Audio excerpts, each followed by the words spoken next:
Welcome back, everybody. We're going to do another collation video today. I've been meaning to do this video for quite a while, and that's because I get asked this question kind of regularly. Not super often, but it's something that comes up again and again. And well, just recently, a couple days ago, I got asked this question a whole bunch of times. So I figured it's about time I make this video. And that's going to be easier than individually responding to everyone. So here we go. This video is going to be focused on what is the next card in the sequence. The next card beyond the card that you've seen. Now, if you want a broader overview of collation and how it works, I'm going to put a link up there in the top right corner of the screen to my original video on collation, which explains the process, how everything works. So this video is just going to be focused on this one topic. Okay, so here's an example of why you might want to know what the next card is in the sequence. These are both alpha starter decks, and the inner seal is here. This is what you see if you unwrap the outer seal and you open the cardboard deck box. Then you have the cards inside, which are also wrapped in a plastic. And on alpha, the rare is visible. Well, there's more than one rare. There's another rare behind it. And people want to know, what is that other rare? Is there any way to narrow it down or know exactly what it is? Because it might affect whether they want to open the pack or leave it sealed or buy it, or how much they should pay if they do buy it. And so they try to get the information that they can without opening it. I get questions like that, and that's what we're going to go over today. Now, there could also be other applications for wanting to know what the next card is in the sequence. Just regular part of collation, you're going through things, you want to know what card's next. Maybe people are flipping through cards and you want to try to predict what card's going to come up next, just kind of as like a bar trick or something, right? So this helps you to do that. A quick note on applicability. I like to focus on the older products. The information in this video works for alpha, beta, unlimited, revised, both the 2 rare version and the 3 rare version of starter decks. I'm pretty sure it works for 4th edition and Ice Age. I haven't compared it to Mirage or anything beyond that. Okay, as I discussed in another video, the card sequence is 14 sheets long before it repeats. So I'm just going to go over these real quick.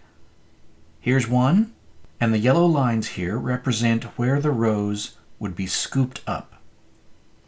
So these spaces between the lines, like this is a section, and this is a section, and this is a section. Generally you go from the bottom right up and to the left. So we go up. When we hit the yellow line, we go to the next column. We go up, hit the yellow line, we go to the next column, we go up, etc. You just repeat. And then when you get over here to the end, this section, it starts over right here at the bottom right corner of the next section. So that's the pattern. Just keeps doing that for 14 sheets. Now the yellow lines, they move around within these 14 sheets. It is a repeating pattern for the yellow lines. Notice that I have each of these pictures numbered in the top left corner so that you know where we're at in the sequence. If you want more information about why it's 14 sheets long or what the pattern for the yellow lines is, then check out the video link in the top right corner here. That's my video with Andy from Power 9 Quest, and it explains all about the sequence which repeats every 14 sheets. Okay, back to number 1. To start out with, we have to pick a card that represents our known card, the card that we've seen. I'm going to pick Lord of the Pit. Now, the reason I pick Lord of the Pit is because it's right underneath the Black Lotus, and the Black Lotus is eternally popular. Over the years, it's become fairly well known that if you have an alpha starter deck and the card that you can see is a Lord of the Pit, there's pretty good chances that the next card is going to be a Black Lotus. In this video, we're going to see exactly what percentage chance you have of getting a Black Lotus as your next card. We're also going to see what other cards you could possibly get and what the odds are of getting each of those cards. As I mentioned, people have realized that when you open a starter deck with 2 rares, The two cards are usually right next to each other on the sheet, with the second card being located directly above the first card. So this isn't just a Lord of the Pit Black Lotus thing, this is all over the sheet. People have noticed this pattern. But it doesn't always work. Sometimes you get a different card. And in that case, people usually claim that the starter deck was hand-packed, meaning that there's no predictable machine pattern. The card could just be anything. In all my studies of collation, I've found that that's not true, or at least I haven't found any evidence of it being true. Every starter deck I've looked at has followed the collation pattern. So it seems like the people who are claiming hand-packing are either just repeating what they've heard before, or simply didn't understand how the collation works. Hopefully this video will help them out. Okay, in this picture with the yellow lines here, just like as shown, this is where the rows get scooped up. We can't go up because we hit the yellow line, so no lotus here. The next card is this one, Tropical Island. Outlined in blue, so it's easy to see. Sheet 2 of the sequence. We move upward from Lord of the Pit, we don't hit a yellow line, so we get a lotus. Yay! Sheet 3 of the sequence. Another lotus. Sheet 4 of the sequence. Oh, there's a yellow line. We get a bayou. Sheet 5 of the sequence. We get a lotus. Sheet 6 of the sequence. Another lotus. Sheet 7 of the sequence. There's that yellow line again. We get a warp artifact. Sheet 8 of the sequence. Granite gargoyle. Sheet 9 of the sequence. A lotus. Sheet 10. Lotus. Sheet 11 of the sequence. Lotus. Sheet 12 of the sequence. Lotus. Sheet 13, also a lotus. And sheet 14, which is a lotus. As you can see, you have pretty good odds of getting a lotus, but you don't always get a lotus. After this 14th sheet, we go back to sheet number 1, which looks just like sheet number 1. So the cycle just repeats again and again and again. Okay, so we've seen all the cards that you could get after a Lord of the Pit. Let's mark them on the sheet here. Here we go, all of them in the same picture. And here's the quantity of times that each one appeared. So out of the 14 sheets in the sequence, you get Lotus 10 times, and you get each of these other cards 1 time. I use the color blue when we know that the card is there, even though we haven't seen it yet. So this is blue because we know that there's 10 cards, 10 lotuses in the sequence, and one of each of these others in the sequence. But now we're going to talk about probability, so we're switching to pink. Because we don't know which of the 14 sheets we're on in the sequence, we only know where we're at on one of the 14 sheets. We don't know which of these cards is going to be the next card in the sequence. But we do know the ratio of getting one card versus the other card, and we know which cards we're not going to get. When you run the math, it comes out to 71% Lotus and 7% for each of these other cards. If you're paying close attention, you'll realize that only adds up to 99%. That's because I've truncated the decimals. I just dropped them. The chance of getting a Lotus here is actually 71.4%. It is worth mentioning that there's some chance of a factory error, though. 1% error rate is far too large for what actually happened. There's no way they made a mistake every 100 cards. If I had to make a rough guess, I would say maybe 1 every 1,000 cards. And that's just based on the interval that they have to refill the sorting machine with cards. That's the most likely place for an error to occur. If you do hit that 1 in 1,000 error, you can usually see what the error is. Maybe it's simply that the cards are facing the other direction. Or maybe it's that the wrong rarity was inserted into the machine. That's how God decks are made. Or maybe they grabbed the cards from the wrong spot and the collation jumps to a different area on the sheet. That's possible. But the subsequent cards will still follow the collation pattern. You're not going to have a situation where the cards are just all over the sheet. If you're only looking at one starter deck and it happens to have that 1 in 1,000 collation error, then the collation might not make sense in that particular deck. But that's not sufficient evidence to claim hand packing. It's not like there's not a pattern for all the other decks. You don't disregard the 999 other examples that do follow the pattern just because you find one that doesn't. That's not evidence of hand packing, it's simply a mistake. One of the neat things about this pattern is that you can move it wherever you need to move it to. So let's say we wanted to figure out what the next card was after a mana short, like in the photo I showed you earlier. Here we go. Most of the time it's a Northern Paladin. Maybe we got a Gaia's Liege. Oh, we got a Farmstead. Or maybe these other cards here. 7% chance, hey, it could happen. What about the Helm of Chatzuk? That's the other card in the photo from earlier. Most of the time it's a fork. Could be these other cards. Notice that it goes over here to this one. That's because it's not really up here at the top of the sheet. This actually represents the sheet that would be below down here. The sheets do follow each other top to bottom. So you can move it anywhere and you see that it works. Maybe we could hit a lotus like this. You can get a dingus egg and 7% chance of getting a lotus. That's one you don't hear about very often. Yay, dingus egg. Man, there's a lotus, an emerald, and a pearl there. Like, wow. It also works if you move it up top. Let's move it up on the Chaos Orb here. Now you can see that there's a 71% chance of Time Twister. Now again, this isn't actually the card from the bottom of the same sheet. It's actually the Time Twister that's right above the Chaos Orb on the next sheet. So this pattern works in every column of the sheet except for the left column. It doesn't work in the left column because, as you can see, there's not another column to the left.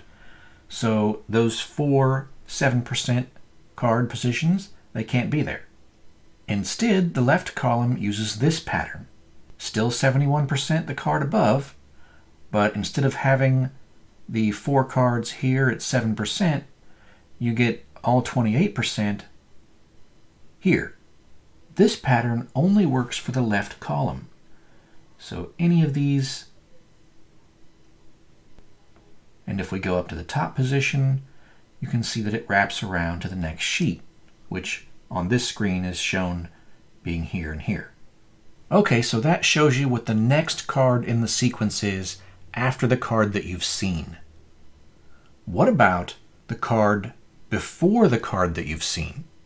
That's something you're not going to use as often, but the time that you might use it is if you're revealing the cards with the card back facing you, and you're flipping them over one at a time to reveal the card face.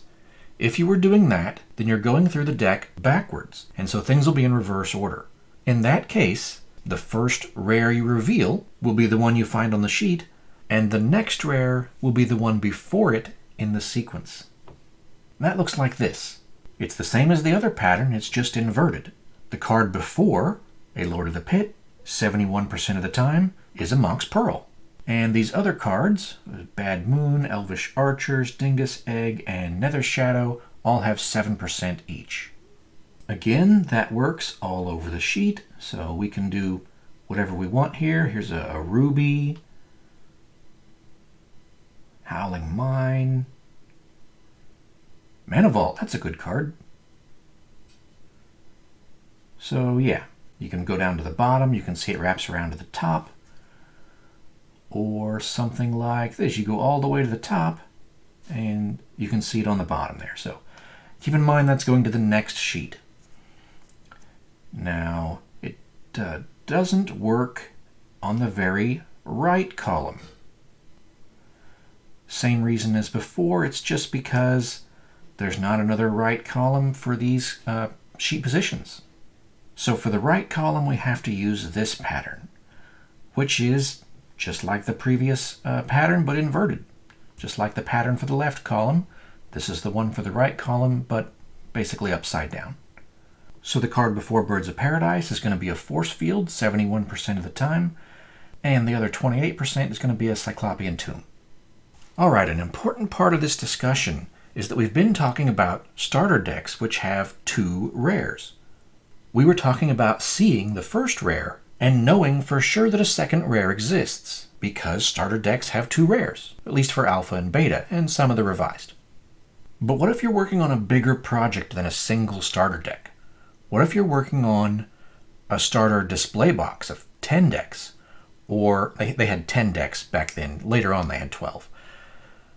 What if you're working on like a booster box that has 36 packs?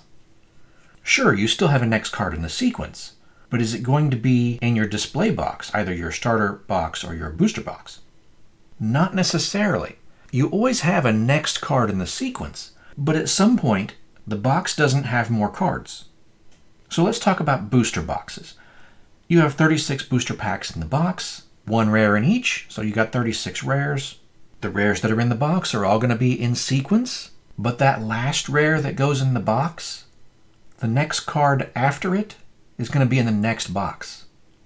So if the pack you're looking at happens to be the last rare that was put in the box, even if the next card is a Lotus, that doesn't help, right? It's not in your box. Now, if the Lord of the Pit wasn't the last rare put into the box, and it was in any of the other 35 positions, and you were lucky enough to get that 71% chance of your next card in the sequence being a Lotus, then the Lotus would be in the box. So out of this 71% chance, you have 35 out of 36 chances of it being in the box. You could also get situations like this, where even when the Lotus isn't the next card in the box, because you have the yellow line, you go through a few cards, and you still hit the Lotus later in the box. So just because Lotus isn't necessarily the card after Lord of the Pit, doesn't mean you're not going to get it in the box. It could still be in there. So the probability of what the next card in the sequence is not the same thing as the probability of whether a card is in a booster box. Don't mix the two things up. Next, we're going to take a look at the probability of Lotus being in a booster box if we opened 1 pack and happened to get a Lord of the Pit. Okay, let's just pretend we have a beta booster box, because this sheet has a volcanic island on it right here in the picture. So we'll pretend we're working with beta, and let's say that we opened a Lord of the Pit. We opened 1 pack out of the 36 packs, and we got Lord of the Pit. Here we go. I've outlined it in green. Here we are, sheet 1 at the bottom of the 14 sheet sequence.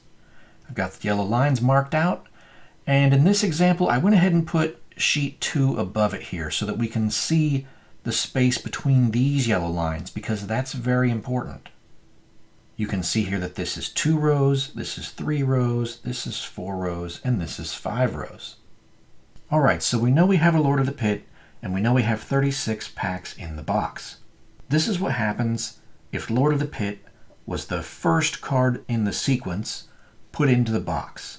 You can see I've outlined the cards in pink here. Lord of the Pit's number 1, 2, 3, 4, 5, 6, 7, 8, 9, 10, 11, 12, 13, 14, 15, 16, 17. Jump over here. 18, 19, 20, 21, 22, 23, 24, 25, 26, 27, 28, 29, 30, 31, 32, 33, 34, 35, 36. And that's where we stop. Unfortunately, we don't get the time vault. It's in the next box. Fast Bond's pretty good, though. I like Fast Bond. Okay, so those are the cards you get if Lord of the Pit was the first card in the sequence put into the box. What if Lord of the Pit wasn't the first card of the sequence put into the box? Let's say Lord of the Pit is the last card that went into the box. The first card's going to be down here, Scrubland. 1, 2, 3, 4, 5, 6, 7, 8. Jump over to here. 9, 10, 11, 12, 13, 14, 15, 16, 17, 18, 19, 20, 21, 22, 23, 24, 25, 26, 27, 28, 29, 30, 31, 32, 33, 34, 35, 36. There we go. Lord of the Pit's the 36th card. All right, and Lord of the Pit doesn't have to be the first card in the box or the last card in the box. It could be anywhere in the middle. For every card we take off of one end, we add it on to the other side of Lord of the Pit. So if we didn't get Scrubland, then we would get Tropical Island. And if we didn't get Scrubland or Howling Mine, then we would get Tropical Island and Warp Artifact. So not knowing exactly which pack Lord of the Pit is in, we just know that it's in the box somewhere, we're going to outline 35 cards in each direction from Lord of the Pit. That's the maximum reach that we can get. So we have 35 cards going up and to the left, and we have 35 cards going down and to the right.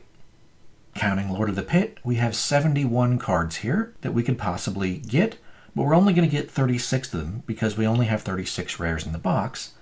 The 36 that we get are going to be sequential, all in order here in a block. We just don't know whether it's going to be this side over here or this side over here or how much from either side. But we do know that Lord of the Pit's somewhere in the middle. Something to note here is that we have 71 cards that are possible here on this sheet number 1 of the sequence with these yellow lines like this. 71 cards out of a 121 card sheet. That's a lot of the sheet that's in play. Now if you keep in mind that there are 13 other sheets with the yellow lines in different positions that result in a different 71 cards being highlighted, the result is that every card in the sheet, all 121 cards, are in play. Now they can't all be the next card directly after Lord of the Pit, but they can be in the box, at least if it's a booster box, because we're reaching 35 cards in each direction from the Lord of the Pit. Now if you have a starter box, then that has 10 starter decks with 2 rares each. That's only 20 rares. So in that case you would only reach 19 cards in each direction, and that's not nearly as much. So even if you take that 19 cards in each direction times the 14 sheets, you don't cover the whole sheet. So if you're doing a starter deck box, then you're really lucky, because wow, an alpha starter deck box these days. But yeah, if you were doing a starter deck box, alpha, beta, unlimited, early revised when it only had 2 rares, then some of the cards are ruled out. I could calculate what that is, but that's kind of a topic for a different video. We're just going to focus on booster boxes here. Okay, so there's 36 packs that the Lord of the Pit could be inside. So we have 36 different possibilities here that we're looking at. We want to know how many of those 36 possibilities could contain the Black Lotus, because that's really what we're focused on, right? The big money card, Black Lotus. Now, you could do the same thing for any other card here on the sheet, but we're just going to talk about Black Lotus for the entertainment value in this video. Black Lotus is right here. It is not inside the area of possible cards we can get in sheet 1 of the sequence. So for sheet 1, Black Lotus is 0% out of 36 possibilities. Moving on to sheet 2. Here we go. Lord of the Pit. Here's the possible area. Lotus is here. That's great. Black Lotus is in 35 of the 36 possibilities. The only way to not get a Lotus here on sheet 2 is if the Lord of the Pit is the last card in the box and the Lotus is in the next box.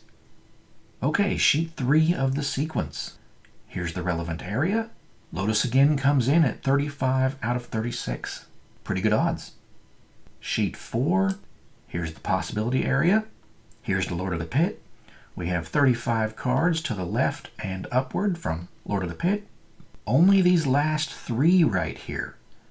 If the last card was Ancestral, if the last card was Mox Emerald, or if the last card was Black Lotus, only those 3 possibilities would have a Lotus in the box.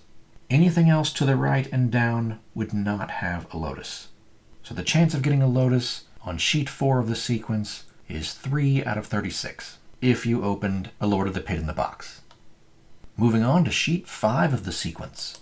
Here's the relevant area. Again, we're at 35 out of 36. Sheet 6 of the sequence. Here we go, counted out, 35 cards in each direction. And again, we don't hit the yellow line, and we're at 35 out of 36. Sheet 7 of the sequence. Here's that highlighted area. Oh, we do hit a yellow line on this one, and it looks like Lotus is outside the area, so Lotus is 0 out of 36. Sheet 8 of the 14 sheet sequence. We're in that yellow line again, but Lotus is inside the area, so 1, 2, 3, 4, 5, 6, 7, 8, 9 boxes can contain Lotus, and anything further than that to the right or down does not contain Lotus. So 9 out of 36. Sheet 9 of the sequence. Here's the area. 35 out of 36 chances of getting Lotus. Sheet 10. Again, we have 35 out of 36. Pretty good odds. Here's sheet 11 of the sequence. There's the area. 35 out of 36. Here's sheet 12. Here's the area. Open Boosters describes these as cookie cutter shapes. I think that's a pretty good description. Lotus is in 35 possibilities of the 36 possibilities. Sheet 13 of the 14 sheet sequence. There's the highlighted area. Again, we're at 35 out of 36. And finally, sheet 14. There's the area. 35 out of 36. All right, now that we've looked at the entire 14 sheet sequence, we just add up those possibilities, and it comes to 362 yeses out of 504. The 504 is the 36 possibilities on each of the 14 sheets. A little math here, 362 divided by 504 comes out to 71% chance of getting a Black Lotus in the box if the one pack that you've opened contains a Lord of the Pit.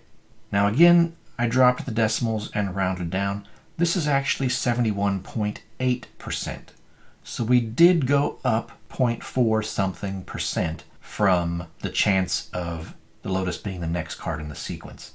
That's what kind of a difference it made to lose one here and gain some more up there. So there you go, 71.8% chance of getting the Lotus in a booster box if the only pack that you've opened contains a Lord of the Pit. Now, if you open another pack and it contains some other card, then that's going to change the odds, and it will probably eliminate some of the possibilities.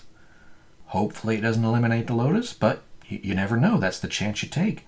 71% is not 100%, so hey, it might not be here, but the odds are good. 71% is pretty good odds. How much the next revealed card changes the percents depends on which card is revealed. Even though every card on the sheet is possible to get, you're most likely to get cards that are close to the revealed card. So if you open one of these cards that you were pretty sure you were going to get anyway, it's not going to affect the results much. But if the next card you open is something, say, way over here or way down here, then that can significantly change your percentage chances of getting things. Getting a card that's farther away eliminates more things from your process of elimination. It narrows down the result faster. Another thing to note here is that even though the cards are in sequence, it doesn't mean you're going to open them in that sequence. I don't have any way to know which booster pack you're going to grab out of the box. So even if Lotus is the next card in the sequence, it doesn't mean it's the next card you're going to open. You might have to open quite a few packs in the box before you find it. Now we've mainly been talking about the Black Lotus here because, hey, it's Black Lotus. Everyone likes Black Lotus. But you could do the same math for any other card on the sheet. All you have to do is count down from the end to see how many boxes of the 36 possibilities would contain the card. So right here, Underground C is 1. It's only this one. Underground C would be 1 out of 36 for sheet 14. Then you have to go through the other 13 sheets, like we just did, and check the numbers. On the other end of the scale, Mana Vault is also a 1. If you start here, you're going to end on Lord of the Pit. If you start here at Gauntlet of Might, you're going to end on Black Lotus. If you were to do all that math, it would look a lot like this. These are the percent chances of getting each of these cards from a beta booster box if the only card that you know has been opened, the only rare, is a Lord of the Pit. Again, I dropped the decimals. This 71 is actually 71.8. Same for the Mox Pearl. It's just under the Lord of the Pit. It's also 71.8. The only ones here that I showed less than 1% are Plateau at 0.3% and Royal Assassin at 0.5%. So 0.5% chance there for the Assassin. I thought it was pretty interesting that the Taiga had a 78% chance, which is the highest here. It's actually higher than the Lotus or the Pearl, even though it's a couple cards to the right. I found that amusing. Keep in mind that opening another pack to reveal another rare would change all these percents by eliminating some of the possibilities. You're not going to get all of these cards shown here in the box. Getting some of these cards means that you're not going to get some of the other cards. That's just the way it works. But there is pretty good odds of getting a chunk of these cards. And there's also some good cards that aren't on the list here. I mentioned earlier that I'd received a lot of questions about this topic recently. Now there's a good reason for that.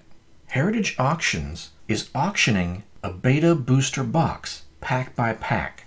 When the owner originally received the box, however many years ago that was, they weren't sure whether it was an alpha box or a beta box, so they opened one booster pack to find out. Here's what they got. Turns out it was a beta booster box. They kept these cards with the opened wrapper inside the box and just put it in storage. Now they're finally letting go of it. Heritage Auctions is selling the packs one by one. Each pack is an individual auction, 35 packs plus this one, and we know that the one rare opened is Lord of the Pit. That's pretty exciting. So all of these examples that I just went over in the video, they're applicable to real life right now. And as a result, I've been getting requests from people wanting to know the odds of getting particular cards in the box. You know, how does it look? Let's make it fair and put the information out there for everybody. Hopefully this will also set the record straight for the correct percentages for things. There's actually a little bit of misinformation out there. There was a wrong percentage number claimed for the Lotus. Hopefully whoever made that can watch the video here and figure out where they made the mistake at. So this 14-sheet collation sequence isn't just for the rares. It also applies to the commons and uncommons just the same way.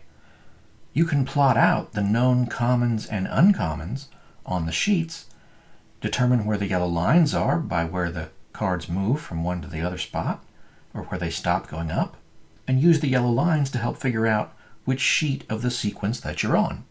The commons and uncommons also follow the 14-sheet sequence, and it can be checked in the same way. An important thing to note is that if an error does happen in the sorting machine with loading the cards into the machine, it's only going to affect one of the rarities. So if you do happen to get that 1 in 1,000 error like that, you can check the other rarities to see if they stayed in sequence. That's a way to know if you're really looking at an error or whether you're looking at a case where some of the packs may have been swapped in from another box. That's a concern with beta booster boxes because 90% of them weren't sealed on the outside. They just never had the wrapping. So there could potentially be a situation where a store sold some of the packs and then filled it with some other packs. I mean, heck, alpha and beta packs look pretty identical. I mean, it's not very likely, but if a mistake like that happened, maybe there could be an alpha pack in there. Occam's razor and all that, the most likely thing is that it's just a legit beta box. But we're going to find out one way or the other because all of these packs being sold by Heritage, they're going to be opened live at the end of the month, February 27th at Collecticon in Orlando, Florida. The opening will be filmed, and everyone out there will be able to plot out the cards on their pictures of sheets and see if they match what's been shown in this video, because this video shows all the different possibilities. Now, I didn't outline every 36 card possibility on each of the sheets because that would have been 504 pictures I would have had to make. But I did outline the areas that the cards would be from and the yellow lines that show where they moved from section to section, so it should be pretty obvious. And I can always dig into it further if needed. As for the one pack that's opened that we have seen, I can tell you that it looks perfectly legit. And the order that the cards would have been in that pack when it was opened are Swamp, Fog, Stone Rain, Holy Strength, Grey Ogre, Disenchant, Mountain, Plains, Earthbind, Pearl Unicorn, Weakness, followed by the uncommons, Wanderlust, I think that's Lance, Sacrifice, and then the rares in the back of beta packs, which would be Lord of the Pit. If there's anything wrong with this box at all, it should be really obvious from the live opening videos. And there you have it. I hope that answers everybody's questions. Orlando, Florida happens to be local. I think I might just go down there and watch it in person myself. If anybody wants to meet me or chat a bit, feel free to say hello at the show.